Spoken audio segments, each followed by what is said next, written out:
I'd rather be anywhere else but here. Then leave. Leave before I have you thrown out. Hey, did you hear me? Get your hands off me, Malcolm. Do you know my father died? Get your hands off me. Your father died, so what? He deserves it. How dare you? How dare you say that to me? How dare you mock me? Get out. Get out now!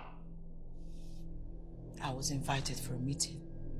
I just want to have that meeting and get out.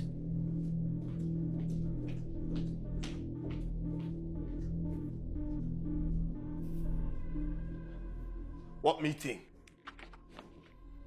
This is the last will and testament of Chief John Daniels.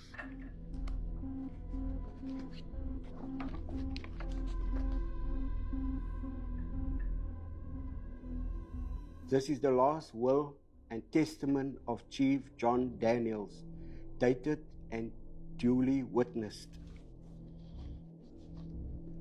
Chief John Daniels is survived by one child, his only son, Malcolm Daniels.